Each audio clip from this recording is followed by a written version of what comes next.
Bonsoir. Alors je voudrais vous parler ce soir d'un livre qui est très très beau. Ça s'appelle Je suis en vie et tu ne m'entends pas. Ça a été écrit par Daniel Arsan et c'est aux éditions Actes Sud. Voilà, j'ai mis du temps à lire ce livre, c'est-à-dire que je me suis arrêtée au milieu parce que je dormais pas bien à cause de ça. Ceci dit, c'est un livre important. C'est pour ça que j'en parle vraiment avec conviction. Je vais essayer. C'est l'histoire d'un homme qui reste en vie en dépit de tout en fait, en dépit de 4 années qu'il vient de passer à Buchenwald, en dépit de l'indifférence affichée des autres, en dépit de l'agressivité des autres qui va durer très longtemps, des années et des années, en dépit de la lâcheté de ses parents qui ne veulent pas savoir ce qui lui est arrivé exactement, qui ne posent pas de questions parce que ce serait trop difficile pour eux, en dépit de l'agressivité affichée de son propre frère, voilà, et surtout en dépit de ses blessures à la tête et dans le corps. C'est un homme complètement traumatisé évidemment par les camps, et puis c'est un homme qui a été torturé et violé, violé à maintes reprises, parce que c'est un triangle rose en fait cet homme. Je ne sais pas si vous savez ce que c'est, moi je ne connaissais pas. Le triangle rose, c'est le symbole dont les nazis affublaient les homosexuels qu'ils avaient internés dans les camps de la mort. Et lui, il a été violé par des capots, d'ailleurs c'est comme ça qu'il est arrivé finalement à s'en sortir. Il a été violé aussi par son baraquement, avec une extrême sauvagerie, parce que les hommes, quand on les maltraite à ce point-là, ça les rend pas bons. Et puis il a été violé aussi avec une règle de fer, qui va devenir une image absolument obsédante dans ce livre. Alors en parlant d'obsession, ça c'est une grande qualité littéraire surtout, du livre, c'est que ce livre nous plonge dans les obsessions du personnage, mais totalement, par des flashs en fait, des flashs tout le temps, par des flashs avec des changements de point de vue. On se retrouve vraiment dans la tête du personnage, et on est à Buchenwald.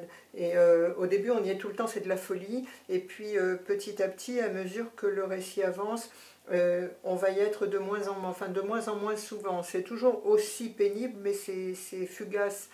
Pourquoi? Parce que le personnage arrive à se libérer un petit peu petit à petit de son passé. Donc on est vraiment... Moi, ça ne m'était jamais arrivé de me retrouver autant dans la tête d'un personnage. Voilà.